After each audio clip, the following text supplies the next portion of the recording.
Hello friends, हमारे YouTube channel acuity education में फिर से आप लोगों का स्वागत है। फ्रेंड्स, आज के इस सेक्शन में हम इतिहास के 5वें एपिसोड को देखेंगे। इसमें हम महाजन पद से संबंधित सवालों को देखेंगे। इसके पहले का एपिसोड हम अपलोड कर चुके हैं, जिसका लिंक डिस्क्रिप्शन बॉक्स में दिया हुआ है। आप वहां से उसे देख सकते हैं। यह सीरीज बिहार एसएससी और बिहार दरोगा की न्यू वैकेंसी जो 1799 पोस्ट पर आई हुई है, उसी को ध्यान में रखते हुए बना रहे हैं। हम इस सेक्शन में इतिहास से संबंधित कुछ सवालों को देखेंगे जो अक्सर विभिन्न प्रतियोगी परीक्षाओं में पूछे जाते हैं। साथ ही उन सवालों को विस्तार पूर्वक व्याख्या करेंगे, इसलिए आप लोग शुरू से अंत तक वीडियो को जरूर देखिए। तो चलिए वीडियो को शुरू करते हैं। पहला सवाल कह रहा है कि भारत में 6ठी शताब्दी ईसा पूर्व में महाजन पदों की संख्या कितनी थी? ऑप्शन ए में दिया हुआ है 10, बी में दिया हुआ है 12, सी में है 16 और डी में है 20। तो देखिए, महाजन पदों की संख्या कितनी थी? तो महाजन पदों की संख्या थी 16। तो इसका आंसर सी हो जाएगा। अब देखिए, इसके विषय में थोड़ा हम विस्तार से समझ लेते हैं कि बुद्ध के जन्म से पूर्व 6ठी शताब्दी ईसा पूर्व में भारतवर्ष 16 महाजन पदों में विभाजित था। ठीक है, भारत कितने महाजन पद में विभाजित था? 16 महाजन पदों में। इसका उल्लेख बौद्ध ग्रंथ अंकुत्तर निकाय, देखिए इसको याद कर लीजिए, किस ग्रंथ में हमें 16 महाजन पद के बारे में जानकारी मिलती है? तो अंगुत्तर निकाय। और यह किस धर्म से संबंधित है? तो बौद्ध धर्म ग्रंथ से। ठीक है, यह सवाल कई बार आपसे पूछा जाता है। यह महाजन पद भारतीय उपमहाद्वीप में राजनीतिक एकीकरण के प्रथम प्रयास थे। प्रत्येक महाजन पद की अपनी राजधानी थी, प्रशासनिक व्यवस्था और सैन्य शक्तियां थी। ठीक है, इन राज्यों में प्रतिस्पर्धा के कारण राजनीतिक अस्थिरता भी बढ़ी, जिससे अंततः मगध का उदय सबसे शक्तिशाली राज्य के रूप में हुआ। मगध साम्राज्य के बारे में आगे हम पढ़ेंगे। ठीक है, तो अभी हम लोग इतना समझ लेते हैं। ठीक है, तो इसमें याद करने वाली कौन कौन सी बात है? तो देखिए, सबसे पहले याद कर लीजिए 16 महाजन पद है और इसका उल्लेख कहां किया गया है? तो अंगुत्तर निकाय में। ठीक है, और ये कौन सा ग्रंथ है? तो बौद्ध ग्रंथ है। अब देखिए, नेक्स्ट क्वेश्चन कह रहा है कि अंग महाजन पद की राजधानी कौन सी थी? ऑप्शन ए में दिया हुआ है राजगिरी, बी में है कौशाम्बी, सी में है चंपा और डी में है वाराणसी। तो देखिए, अंग की राजधानी जो है वो चंपा थी। ठीक है, तो हमारा आंसर सी हो जाएगा। अब देखिए, इसके विषय में थोड़ा हम लोग विस्तार से समझ लेते हैं कि अंग महाजन पद की राजधानी चंपा थी, जो वर्तमान बिहार के भागलपुर और मुंगेर क्षेत्र में अवस्थित है। ठीक है, तो देखिए ये चीज याद कर लीजिए कि अंग महाजन पद जो है जो वो कहाँ अवस्थित है? तो वर्तमान में जो है जो बिहार का भागलपुर और मुंगेर का क्षेत्र है, वही पहले जो है अंग महाजन पद कहलाता था, जिसकी राजधानी कहाँ थी? चंपा थी। अंग पूर्वी भारत का एक प्रमुख व्यापारिक केंद्र था। यहां से गंगा के मार्ग से व्यापार होता था। यह राज्य विशेष रूप से अपने वस्त्र, रत्न और धातुओं के उद्योग के लिए प्रसिद्ध था। बाद में इसे मगध के शासक बिंबिसार ने अपने राज्य में मिला लिया। देखिए, यह भी सवाल पूछा जाता है कि अंग को किस शासक ने मिलाया था? तो बिंबिसार। और वो कहां के शासक थे? तो वो मगध के शासक थे। ठीक है, यानी अंग महाजन पद को मगध के शासक बिंबिसार ने अपने साम्राज्य में मिला लिया। ठीक है, जिससे मगध की शक्ति और बढ़ गई। अब देखिए, अगला क्वेश्चन कह रहा है कि अंगुत्तर निकाय किस धर्म ग्रंथ का भाग है जिसमें 16 महाजन पदों का उल्लेख मिलता है? ऑप्शन ए में दिया हुआ है जैन आगम, बी में दिया हुआ है बौद्ध ग्रंथ, सी में दिया हुआ है वेद और डी में दिया हुआ है पुराण। तो देखिए, ये हम लोग पहले क्वेश्चन में ही हम लोग समझ लिए थे। ठीक है, तो अंगुत्तर निकाय जो है जिसमें 16 महाजन पद का उल्लेख है वो बौद्ध धर्म ग्रंथ है। ठीक है, तो इसका आंसर बी हो जाएगा। अब देखिए, इसके विषय में थोड़ा और विस्तार से समझ लेते हैं। अंगुत्तर निकाय जो है बौद्ध धर्म के सूत पिटक का एक भाग है। इस चीज को आप याद कर लीजिए। ठीक है, अंगुत्तर निकाय बौद्ध धर्म के सूत पिटक का एक भाग है। इसमें बुद्ध के उपदेशों का संग्रह मिलता है। इसी ग्रंथ में 16 महाजन पद की उल्लेख किया गया है। ठीक है, यह बौद्ध युग के सामाजिक राजनीतिक जीवन का महत्वपूर्ण प्रमाण माना जाता है। अंगुत्तर निकाय से यह स्पष्ट होता है कि उस समय अनेक गणराज्य और राजशाही राज्य एक साथ अस्तित्व में थे। नेक्स्ट क्वेश्चन में कह रहा है कि मगध महाजन पद की प्राचीन राजधानी कौन सी थी? ऑप्शन ए में दिया हुआ है वैशाली, बी में दिया हुआ है गिरिब्रज या राजगिरी, सी में दिया हुआ है कौशाम्बी और डी में है उज्जैन। तो देखिए, मगध महाजन पद की राजधानी जो है वो राजगिरी था, या इसी को हम लोग गिरिब्रज भी कहते हैं। तो ठीक है, तो इसका आंसर बी हो जाएगा। मगध महाजन पद जो है वो जितने 16 महाजन पद था उसमें सबसे शक्तिशाली महाजन पद था। ठीक है, इस चीज को आप याद कर लीजिए। अब देखिए, इसके विषय में थोड़ा विस्तार से समझ लेते हैं कि मगध की प्राचीन राजधानी गिरिब्रज, जिसका दूसरा नाम राजगिरी था, जो आधुनिक में राजगीर बन गया। ठीक है, और राजगीर कहाँ है? तो बिहार में है। ठीक है, बाद में अजात शत्रु ने अपनी राजधानी पाटलिपुत्रा स्थानांतरित किया। ठीक है, शुरू में जो है मगध की राजधानी राजगीर था, लेकिन बाद में जब अजात शत्रु शासक बने मगध का, तो उन्होंने जो है अपना राजधानी पाटलिपुत्रा स्थानांतरित कर दिया। मगध की भौगोलिक स्थिति अत्यंत लाभदायक थी। यह गंगा सोन और चंपा नदियों के बीच की स्थिति, लोहा, लकड़ी और कृषि संसाधनों की प्रचुरता के कारण मगध अन्य महाजन पद से अधिक शक्तिशाली बना और अंततः संपूर्ण उत्तर भारत पर प्रभुत्व स्थापित किया। आपको पहले भी बता दिए थे कि जितने भी 16 महाजन पद था उसमें से सबसे शक्तिशाली कौन सा महाजन पद था, तो वो मगध महाजन पद। ठीक है, नेक्स्ट क्वेश्चन में कह रहा है कि वज्जी महाजन पद की राजधानी कहां थी। ऑप्शन ए में दिया हुआ है कौशाम्बी, बी में है श्रावस्ती, सी में है वैशाली और डी में है चंपा। तो देखिए वज्जी महाजन पद की राजधानी जो है वो वैशाली था, तो इसका आंसर सी हो जाएगा। अब देखिए इसके विषय में थोड़ा और विस्तार से समझ लेते हैं। वज्जी महाजन पद की राजधानी वैशाली थी, जो आधुनिक मुजफ्फरपुर और दरभंगा के बीच स्थित है। ठीक है, वज्जी एक संघात्मक गणराज्य था। ठीक है, वज्जी जो है वहां राजतंत्र नहीं था, वो एक गणराज्य, संघात्मक गणराज्य था। ठीक है, जहां निर्णय सभा द्वारा लिए जाते थे। लिच्छवी, विदेह और मिथिला इसके प्रमुख गण थे। ये तीनों याद कर लीजिए, लिच्छवी, विदेह और मिथिला, ये तीनों जो है इनके प्रमुख गण थे। ठीक है, वैशाली को विश्व का पहला लोकतांत्रिक गणराज्य कहा जाता है। यहां महावीर स्वामी का जन्म हुआ था, जिससे इसका धार्मिक और ऐतिहासिक महत्व और बढ़ गया। ठीक है, तो वैशाली किससे संबंधित है, स्वामी महावीर से। नेक्स्ट क्वेश्चन में कह रहा है कि कौशल महाजन पद की राजधानी कौन सी थी। ऑप्शन ए में दिया हुआ है मथुरा, बी में है श्रावस्ती, सी में है उज्जैन और डी में है कौशाम्बी। तो देखिए कौशल महाजन पद की राजधानी श्रावस्ती थी। ठीक है, तो इसका आंसर बी हो जाएगा। अब देखिए इसके विषय में थोड़ा और विस्तार से समझ लेते हैं कि कौशल महाजन पद की राजधानी श्रावस्ती थी। ठीक है, जो वर्तमान के फैजाबाद, ठीक है, जो उत्तर प्रदेश में स्थित है, इसके पास थे। फैजाबाद को ही हम लोग अयोध्या के नाम से जानते हैं। ठीक है, तो कौशल महाजन पद की राजधानी कहां थी, श्रावस्ती। और ये कहां स्थित है, तो ये वर्तमान के जो उत्तर प्रदेश है उसके फैजाबाद में स्थित है। ठीक है, कौशल राज्य उस समय सबसे समृद्ध राज्यों में से एक था। ठीक है, इसके शासक प्रसेनजीत बुद्ध के समकालीन थे। ठीक है, उन्होंने बौद्ध धर्म का समर्थन किया। श्रावस्ती बौद्ध ग्रंथों में बार बार उल्लिखित है, क्योंकि यही बुद्ध ने सबसे ज्यादा उपदेश दिया था। नेक्स्ट क्वेश्चन में कह रहा है कि अवंती महाजन पद की राजधानी कौन सी थी। ऑप्शन ए में दिया हुआ है उज्जैन, बी में दिया हुआ है मथुरा, सी में दिया हुआ है कौशाम्बी और डी में दिया हुआ है विराटनगर। तो अवंती की राजधानी उज्जैन थी। ठीक है, तो इसका आंसर ए हो जाएगा। अब देखिए इसके विषय में थोड़ा और विस्तार से समझ लेते हैं कि अवंती महाजन पद की राजधानी उज्जैन थी। ठीक है, जो वर्तमान मध्य प्रदेश में स्थित है। ठीक है, तो उज्जैन कहां स्थित है, आप लोग जानते ही है, मध्य प्रदेश में। ठीक है, कभी कभी इसकी राजधानी महिष्मती भी कही जाती है। यह महाजन पद व्यापार और संस्कृति का केंद्र था, क्योंकि यह उत्तर दक्षिण व्यापार मार्ग दक्षिणा पथ पर स्थित है। बाद में चंद्रगुप्त मौर्य के काल में उज्जैन मौर्य साम्राज्य का प्रमुख प्रांतीय मुख्यालय बना। ठीक है, किसके समय में, चंद्रगुप्त मौर्य के समय में। अवंती ने मध्य भारत में बौद्ध धर्म के प्रसार में भी योगदान दिया। नेक्स्ट क्वेश्चन में कह रहा है कि मल्ल महाजन पद की राजधानी कहां थी। ऑप्शन ए में दिया हुआ है कुशावती, बी में दिया हुआ है इंद्रप्रस्थ, सी में दिया हुआ है मथुरा और डी में दिया हुआ है शक्तिमती। तो देखिए मल्ल महाजन पद की राजधानी कुशावती था। ठीक है, तो इसका आंसर ए हो जाएगा। अब देखिए इसके विषय में थोड़ा विस्तार से समझ लेते हैं कि मल्ल महाजन पद की राजधानी कुशावती थी, जो आधुनिक देवरिया यानी यह भी उत्तर प्रदेश में ही स्थित है। मल्ल एक गणराज्य था।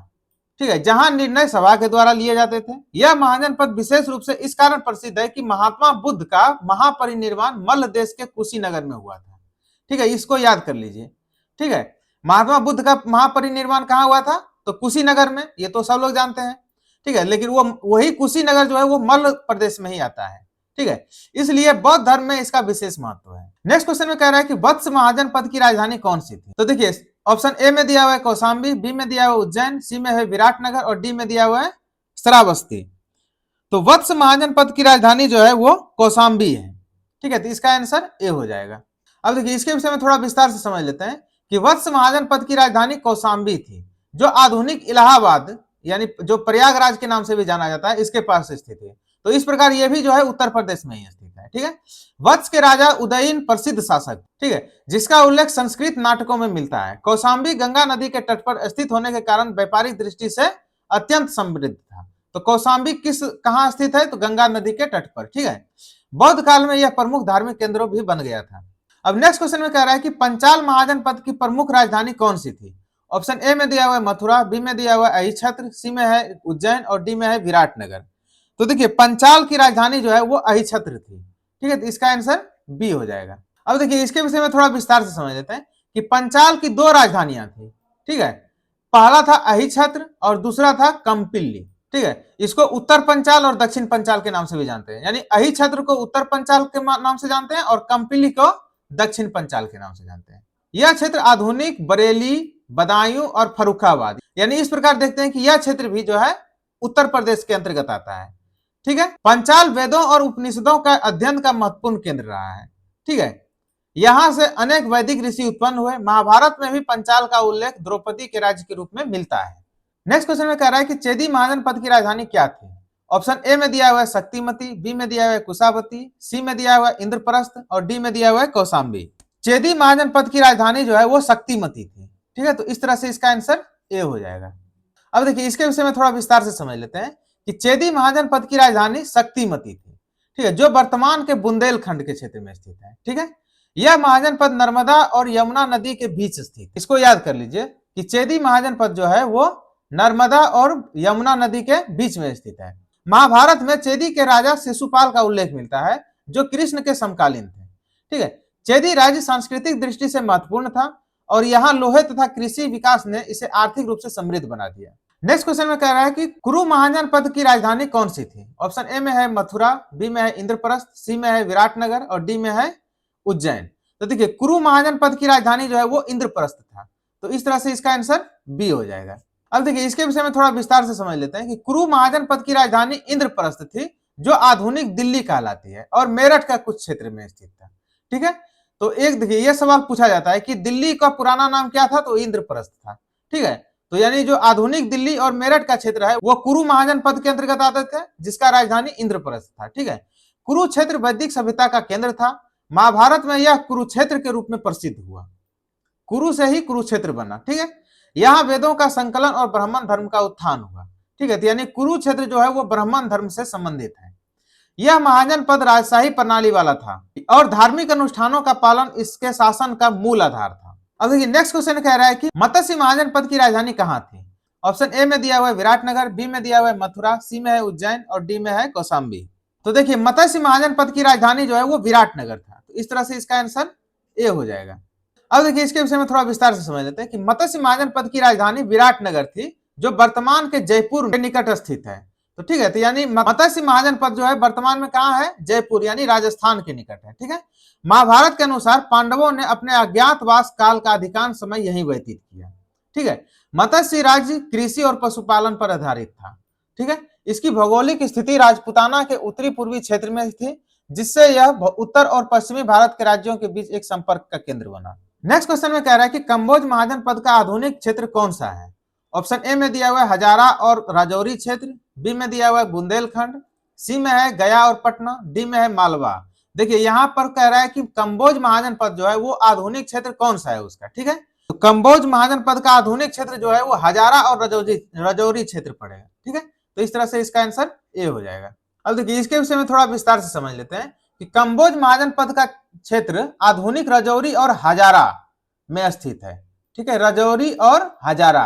तब देखिए राजौरी और हजारा कहाँ स्थित है, तो वो वर्तमान पाकिस्तान में स्थित है। तो यानी इस तरह से हम देखते हैं कि कंबोज महाजनपद जो है वो पाकिस्तान में अवस्थित है एक तरह से। ठीक है, इसकी राजधानी हाटक थी। ठीक है, ये याद कर लीजिए कंबोज की राजधानी कहाँ थी, हाटक थी।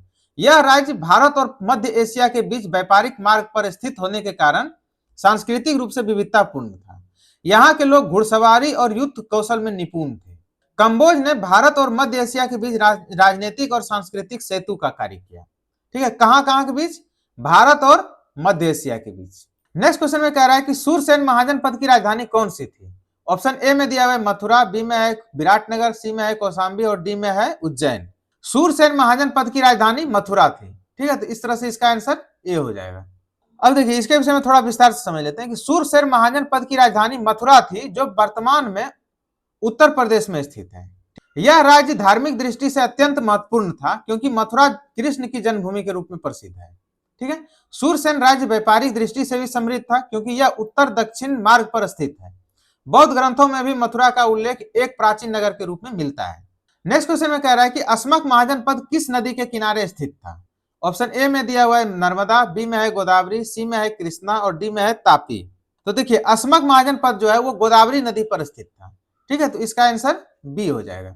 अब देखिए इसके विषय में थोड़ा विस्तार से समझ लेते हैं कि अस्मक महाजनपद जो है वो गोदावरी नदी के किनारे स्थित है।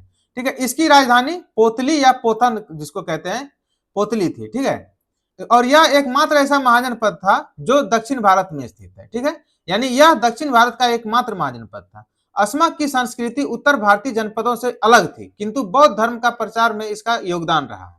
ठीक है, यानी अस्मक महाजनपद भी जो है बौद्ध धर्म से संबंधित है। यह क्षेत्र आज के महाराष्ट्र और तेलंगाना के भाग में आता है। ठीक है, यहाँ लौह उद्योग और कृषि का विकास जो है विशेष रूप से हुआ था। नेक्स्ट क्वेश्चन में कह रहा है कि गांधार महाजनपद की राजधानी कौन सी थी? ऑप्शन ए में दिया हुआ है तक्षशिला, बी में है उज्जैन, सी में है कौशाम्बी और डी में है मथुरा। तो गांधार महाजनपद की राजधानी जो है वो तक्षशिला थी। ठीक है, तो इस तरह से इसका आंसर ए हो जाएगा। अब देखिए इसके विषय में थोड़ा विस्तार से समझ लेते हैं कि गांधार महाजनपद की राजधानी तक्षशिला थी, जो वर्तमान के रावलपिंडी और पेशावर में के पास स्थित है। ठीक है, तो इस तरह से देखते हैं कि गांधार महाजनपद जो है वो पाकिस्तान में स्थित है। यह शहर प्राचीन भारत का प्रमुख शिक्षा का केंद्र रहा था। ठीक है, यहाँ तक्षशिला विश्वविद्यालय विश्वविख्यात था, जहां पाणिनि, कौटिल्य और चरक जैसे विद्वानों ने शिक्षा ली। ठीक है, इस तीनों नाम को याद कर लीजिए। ठीक है, तक्षशिला से शिक्षा लेने वाले कौन कौन विद्वान थे? तो पाणिनि, कौटिल्य और चरक। ठीक है, गांधार क्षेत्र भारत, ईरान और यूनान की संस्कृतियों का संगम स्थल था। भारत, ईरान और यूनान के। ठीक है, तो जिससे जो है गांधार कला का विकास हुआ। तो आप देखिए इससे एक सवाल ये भी पूछा जाता है कि गांधार कला में किन किन क्षेत्रों का मिश्रण पाया जाता है? तो भारत, ईरान और यूनान, इन तीनों का मिश्रण जो है गांधार कला में पाया जाता है। अब देखिए अगला क्वेश्चन कह रहा है कि किस महाजनपद का सबसे पहले मगध ने अपने अधीन में किया? ऑप्शन ए में दिया है वत्स, बी में है अंग, सी में है मल्ल और डी में है कौशल। तो देखिए सबसे पहले जो है मगध में अंग महाजनपद को मिलाया, तो इसका आंसर हो जाएगा बी। अब देखिए इसके विषय में थोड़ा विस्तार से समझ लेते हैं कि मगध के राजा बिंबिसार ने सबसे पहले अंग राज्य को अपने अधीन किया। ठीक है, इससे मगध को व्यापारिक मार्गों और गंगा के पूर्वी हिस्से पर नियंत्रण मिल गया। ठीक है, और माना जाता है कि अंग का विलय जो है मगध के विस्तार की पहली सीढ़ी थी। ठीक है, इसके बाद मगध ने वज्जी, कौशल और अवंती जैसे राज्यों को भी परास्त किया। इस विजय ने मगध को उत्तर भारत का सबसे शक्तिशाली राज्य बना दिया। नेक्स्ट क्वेश्चन में कह रहा है कि किस महाजनपद को विश्व का प्रथम गणराज्य कहा जाता है? ऑप्शन ए में दिया हुआ है वज्जी, बी में है मल्ल, सी में है मत्स्य और डी में है पंचाल। देखिए आप अगर यदि शुरू से वीडियो को देखे होंगे तो इसका जवाब हम पहले भी दे चुके हैं। तो विश्व का प्रथम गणराज्य जो है वो वज्जी को कहा जाता है, तो इसका आंसर ए हो जाएगा। अब देखिए इसके विषय में थोड़ा और जान लेते हैं। वज्जी महाजनपद को विश्व का प्रथम गणराज्य कहा जाता है। ठीक है, इसको याद कर लीजिए। इसकी राजधानी कहाँ थी? वैशाली। यहाँ शासन का संचालन जो है एक सभा के द्वारा किया जाता है, जिसमें कई कुल और गण शामिल होते थे। आपको पहले भी बता चुके हैं कि लिच्छवी, विदेह और मिथिला जो है वज्जी महाजनपद का प्रमुख घटक थे। ठीक है, बौद्ध ग्रंथों में इसे वज्जी संघ कहा जाता है। ठीक है, यानी बौद्ध ग्रंथों में कहा गया है कि वज्जी संघ की लोकतांत्रिक परंपरा ने सम्राट अजात शत्रु को भी चिंतित कर दिया था। यह राज्य प्राचीन भारतीय लोकतंत्र का एक प्रतीक माना जाता है। नेक्स्ट क्वेश्चन में कह रहा है कि किस महाजनपद की राजधानी उज्जैन थी? ऑप्शन ए में दिया हुआ है अवंती, बी में दिया हुआ है मत्स्य और सी में है चेदी और डी में दिया हुआ है कुरु। तो देखिए उज्जैन जो है अवंती की राजधानी थी। ठीक है, तो इस तरह से इसका आंसर ए हो जाएगा। अब देखिए इसके विषय में थोड़ा विस्तार से समझ लेते हैं कि अवंती महाजनपद की राजधानी उज्जैन थी। ठीक है, यह नगर व्यापारिक, सांस्कृतिक और धार्मिक दृष्टि से अत्यंत महत्वपूर्ण था। यहां से दक्षिणा पथ नामक व्यापार मार्ग गुजरता था, जो दक्षिण भारत से जुड़ता था। ठीक है, उज्जैन खगोल शास्त्र का भी केंद्र रहा है, इसको याद रखिए। ठीक है, बौद्ध और जैन धर्म दोनों का अनुयायी ने यहाँ अपने अपने मठ का स्थापना किया। नेक्स्ट क्वेश्चन में कह रहा है कि अस्मक महाजनपद की विशेषता क्या थी? तो ऑप्शन ए में दिया हुआ है यह एकमात्र दक्षिण भारतीय महाजनपद था, बी में है इसकी राजधानी शक्तिमती थी, सी में है यह वज्जी संघ का भाग था और डी में है यह कुरुक्षेत्र के पास था। तो देखिए अस्मक के बारे में जो कहा जाता है, इसकी प्रमुख विशेषता यह है कि यह एकमात्र ऐसा महाजनपद है जो दक्षिण भारत में स्थित था। ठीक है, तो इस तरह से इसका आंसर ए हो जाएगा। अब देखिए इसके विषय में थोड़ा विस्तार से समझ लेते हैं कि अस्मक 16 महाजनपद में एकमात्र ऐसा राज्य था जो दक्षिण भारत में स्थित। कौन? अस्मक। इसकी राजधानी पोतली थी। ठीक है, अन्य महाजनपद गंगा के मैदानी के भागों में थे, जबकि अस्मक जो है दक्कन के पठार के क्षेत्र में था। ठीक है, यह भौगोलिक विविधता भारत के सांस्कृतिक विस्तार को दर्शाती है। अस्मक की सामाजिक व्यवस्था और व्यापारिक प्रणाली उत्तर भारत से बिल्कुल अलग थी। नेक्स्ट क्वेश्चन में कह रहा है कि किस महाजनपद का उल्लेख महाभारत में द्रौपदी के राज्य के रूप में मिलता है? ऑप्शन ए में दिया है वत्स, बी में है पंचाल, सी में है कौशल और डी में है मल्ल। इसका आंसर हो जाएगा पंचाल। ठीक है, यानी इसका आंसर बी हो जाएगा। ठीक है, पंचाल महाजनपद में जो है महाभारत में द्रौपदी के राज्य के रूप में इसका उल्लेख किया गया है। ठीक है, अब देखिए इसके विषय में थोड़ा विस्तार से समझ लेते हैं कि पंचाल महाजनपद का उल्लेख महाभारत में द्रौपदी के राज्य के रूप में मिलता है। ठीक है, इसकी राजधानी अहिछत्र और काम्पिल्य थी। ठीक है, आपको पहले भी बता चुके हैं कि अहिछत्र को जो है उत्तरी पंचाल और काम्पिल्य को जो है दक्षिणी पंचाल कहा जाता है। ठीक है, द्रौपदी का स्वयंवर यहीं आयोजित हुआ था। यह क्षेत्र वैदिक काल में शिक्षा और संस्कृति का केंद्र था। यहाँ के लोग युद्ध कला और विद्या दोनों में पारंगत थे। नेक्स्ट क्वेश्चन में कह रहा है कि किस महाजनपद की राजधानी विराटनगर थी। ऑप्शन ए में दिया हुआ है मत्स्य, बी में है अवंती, सी में है सूरसेन और डी में है वत्स। तो देखिए विराटनगर जो है वो मत्स्य की राजधानी थी। ठीक है, तो इस तरह से इसका आंसर ए हो जाएगा। अब देखिए इसके विषय में थोड़ा विस्तार से समझ लेते हैं कि मत्स्य महाजनपद की राजधानी विराटनगर थी। महाभारत के अनुसार पांडवों ने अपने अज्ञातवास जो है का अधिकांश समय जो है यहीं व्यतीत किया। ठीक है, यह क्षेत्र कृषि और पशुपालन के लिए प्रसिद्ध है। यह आज का जयपुर क्षेत्र जो है इसी स्थान को, यानी मत्स्य महाजनपद जो है वर्तमान के राजस्थान में अवस्थित है। नेक्स्ट क्वेश्चन में कह रहा है कि कुरु महाजनपद का ऐतिहासिक महत्व क्या था। ऑप्शन ए में दिया हुआ है कि यहाँ से बौद्ध धर्म का प्रसार हुआ, बी में है कि यहाँ वेदों का संकलन हुआ, सी में दिया हुआ यह प्रथम गणराज्य था और डी में है यह दक्षिण भारत का राज्य था। तो देखिए कुरु महाजनपद का ऐतिहासिक महत्व यह है कि यहाँ वेदों का संकलन हुआ था, तो इसका आंसर हो जाएगा बी। अब देखिए इसके विषय में थोड़ा विस्तार से समझ लेते हैं कि कुरु महाजनपद वैदिक सभ्यता का केंद्र माना जाता था। ठीक है, यह वही स्थान था जहां वेदों और उपनिषदों का संकलन हुआ। कुरुक्षेत्र में अनेक यज्ञ और धार्मिक अनुष्ठान संपन्न हुए। महाभारत का युद्ध भी इसी क्षेत्र में हुआ। कुरु का राज्य ब्राह्मण धर्म और वेद परंपरा के उत्थान का प्रतीक माना जाता है। नेक्स्ट क्वेश्चन में कह रहा है कि किस महाजनपद की राजधानी तक्षशिला थी जो शिक्षा का केंद्र था। ऑप्शन ए में दिया हुआ है गांधार, बी में है मगध, सी में है अवंती और डी में है वज्जी। तो देखिए गांधार महाजनपद की राजधानी तक्षशिला थी, तो इसका आंसर ए हो जाएगा। अब देखिए इसके विषय में थोड़ा विस्तार से समझ लेते हैं कि गांधार महाजनपद की राजधानी तक्षशिला थी। ठीक है, जो आधुनिक पाकिस्तान के रावलपिंडी और पेशावर क्षेत्र में स्थित है। ठीक है, तक्षशिला प्राचीन भारत का प्रमुख शिक्षा केंद्र और सांस्कृतिक केंद्र माना जाता है। यहाँ वेद, उपनिषद, आयुर्वेद, तर्कशास्त्र और युद्ध कला की शिक्षाएं दी जाती थी। यहाँ विभिन्न क्षेत्रों से विद्यार्थी अध्ययन करने के लिए आते थे। गांधार महाजनपद व्यापारिक दृष्टि से भी महत्वपूर्ण था क्योंकि यह पश्चिमी व्यापार के मार्गों से जुड़ा हुआ था। अन्य विकल्प मगध, अवंती और वज्जी महाजनपदों की राजधानियां जो शिक्षा और क्षेत्रीय दृष्टि से गांधार से भिन्न थे। तो ये थे हमारा आज का वीडियो। नेक्स्ट वीडियो में फिर से मिलेंगे।